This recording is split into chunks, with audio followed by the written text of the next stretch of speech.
అక్కడ అజాగ్రత్త వహిస్తూ ఉన్నారు. ఇక్కడ బలయ్యేది మాత్రం కూలీలే అనేది తెలుస్తూ ఉంది. పని చేసుకోవడానికి వచ్చిన వాళ్ళే అని తెలుస్తూ ఉంది.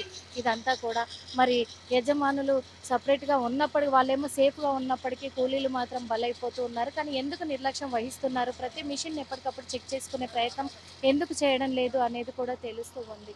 ఇక్కడ పూర్తిగా మనం చూస్తూ ఉన్నాము. కదిలిస్తూ ఉన్నారు దాన్నైతే. చూస్తున్నాము. ఒకసారి చూసే ప్రయత్నం చేద్దాం.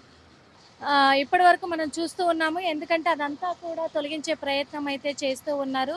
ఎక్కడైతే కూలిపోయి కుప్ప కుప్ప పడిపోయిందో ఇప్పుడు ఆ మిషన్‌ని బయటికి తీస్తేనే ఖచ్చితంగా దాని కింద ఉన్నటువంటి మొత్తము శిథిలాలన్నీ తొలగించే ప్రయత్నం చేయడానికి అవుతుంది కాబట్టి మొత్తానికి మొత్తం ఇక్కడ నుంచి క్లియర్ చేసే ప్రయత్నం అయితే చేస్తూ ఉన్నారు. కానీ ప్రమాదం జరగడానికి గల కారణం కేవలము తుఫాన్ గాలి అని చెప్తూ ఉన్నారు. ఇది ఎలా సాధ్యం అనేది కొంచెం అనుమానంగా ఉంది. ఇక్కడ అన్నీ కూడా పాటలు పడిపోయి ఉన్నాయి. వాస్తవంగా చెప్పాలంటే పాపం ఇక్కడ పనులు చేస్తూ ఉన్నారు కాబట్టి వాళ్ళు బలై బలైపోయారు ఈరోజు అని కూడా అనుకోవచ్చు. మరి చాలా వరకు కూడా ఇక్కడ ఈ ప్రమాదానికి గల కారణాలు తెలియాల్సి ఉంది అని పోలీసులు అయితే కేసు దర్యాప్తు కొనసాగిస్తూ ఉన్నారు.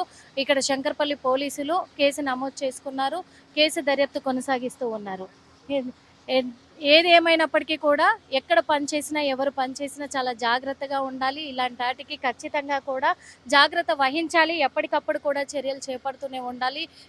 కేవలము ఇవి గాలి మరలకో, దీనికో, దానికో పడిపోయేటివి కాదు కాబట్టి ముందుగా ఏదైనా రిపేర్లు ఉన్నప్పటికీ కానీ, డ్యామేజ్ అయినప్పటికీ కానీ, లేకపోతే మిషన్లు పనిచేయనప్పటికీ కానీ అవి జాగ్రత్త వహించే బాధ్యత యాజమాన్యానికి ఉంది అని కూడా తెలియజేసుకుంటున్నాము. అదేవిధంగా ఈ ఘటనకు సంబంధించి మరి పోలీసులు ఏం తేల్చబోతున్నారు? దేనివల్ల ఈ ప్రమాద ఘటన సంభవించింది అనేది మరి పోలీసులు తేల్చాల్సిన అవసరం ఉంది కాబట్టి వాళ్ళు కేసు దర్యాప్తు చేస్తున్నారు కాబట్టి తొందరలోనే తేలే అవకాశం ఉంది. అలాగే 5గురు ప్రాణాలు కోల్పోయారు. వాళ్ళను పోస్ట్‌మార్టం నిమిత్తం కూడా చేవెళ్ళ గవర్నమెంట్ ఆసుపత్రికి మార్చురీకి తరలించడం కూడా జరిగింది. అక్కడి నుంచి వాళ్ళ స్వగ్రామాలకు తరలించే ప్రయత్నం చేస్తూ ఉన్నారు పోలీసులు. ఏది ఏమైనప్పటికీ అందరూ సురక్షితంగా ఉండాలని కోరుకోవాలి.